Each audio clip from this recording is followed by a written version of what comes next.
The Take It Back movement has announced plans for nationwide demonstrations against the Counter-Subversion Bill 2024, introduced by Speaker Tajuddin Abbas, calling it a threat to Nigerians' fundamental rights. Hi, welcome to What's Happening, where we bring you the latest news from around the world. I am Frances Oti, and these are our top 10 stories countdown today. At number 10, Russia has reintroduced the ban on petrol exports from September 1st to December 31st, 2024 to stabilize domestic fuel prices amid high seasonal demand and refinery maintenance. This move follows a similar ban from March 2023, which was briefly lifted. The new restriction excludes exports under intergovernmental agreements with Eurasian Economic Union countries. Despite its large energy reserves, Russia imposed this ban due to rising fuel prices and a weakening ruble, with oil and gas revenues crucial for its military efforts in Ukraine. At number 9, Chelsea faces a potential transfer ban as the Premier League investigates financial breaches during Roman Abramovich's ownership from 2003 to 2022. The probe, which follows a UEFA fine of €10 million for incomplete financial information, explores allegations of using offshore companies for transactions benefiting Chelsea. Premier League CEO Richard Masters confirms the investigation is nearing its end, but has not provided additional details on possible sanctions. At number 8, the Minister of Health and Social Welfare, Mohammed Pate, has warned that the UK's National Health Service, NHS, could face significant challenges without Nigerian medical professionals. Speaking on Channels Television's Politics Today, Pate highlighted that 67% of Nigerian trained doctors have migrated to the UK, with 25% of the NHS workforce being Nigerians. His remarks come in the wake of President Bola Tinubu's approval of a new policy on health workforce migration. Pate emphasized that while the policy will not prevent migration, it aims to improve conditions in Nigeria to retain and attract health professionals.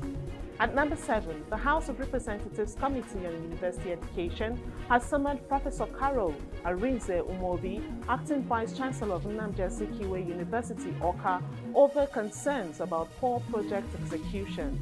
Following an inspection, the committee found discrepancies between reported and actual project statuses, including issues with financial management. The committee's invitation is aimed at addressing these concerns and ensuring transparency, with Professor Arinze-Umobi expected to present documents for further review. At number 6, FCT Minister of State Dr. Maria Mahmood has launched the distribution of 900 metric tons of fertilizers to Abuja farmers, donated by the Central Bank of Nigeria. This initiative aims to support local agriculture and tackle food shortages, aligning with President Tinubu's efforts to address food price issues. An ad hoc committee will oversee the distribution to ensure it reaches the intended beneficiaries. The minister encouraged residents, especially youth, to engage in agriculture.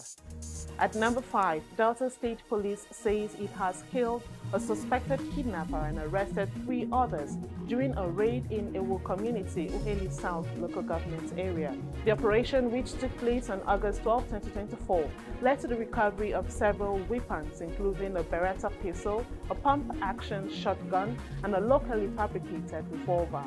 The confrontation began when police investigating a previously detained suspect came under attack from the kidnappers' gang.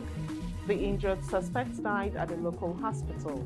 In a separate case, police are cracking down on a kidnapping syndicate involved in the abduction of a 29-year-old in Kokori community who had 5 million naira stolen from his bank account.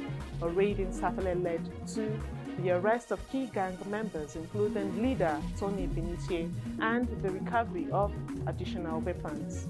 At number 4, the National Association of Nigerian Students, NANS, has praised the Economic and Financial Crimes Commission, EFCC, for its contribution to the Nigerian Education Loan Fund, NEL Fund. The EFCC recently donated 50 billion naira to NEL Fund, aimed at aiding students with financial barriers to their education.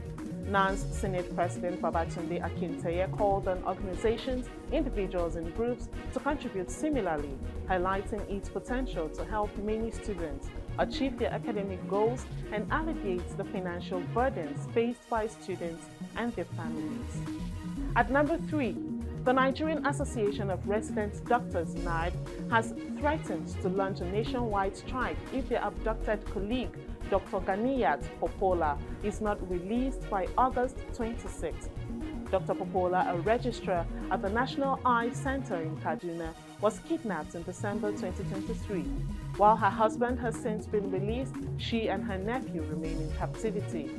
NARD expressed frustration with the government's lack of action and plans to organize protests in tertiary hospitals, reiterating the need for greater protection of healthcare workers. At number 2, the Take It Back movement has condemned the Counter-Subversion Bill 2024 introduced by Speaker Tajuddin Abbas, calling it a threat to Nigerians' fundamental rights.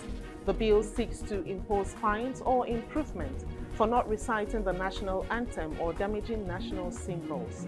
In a statement, the group denounced the bill's severe penalties and its potential to infringe on freedoms of speech, movement, and assembly.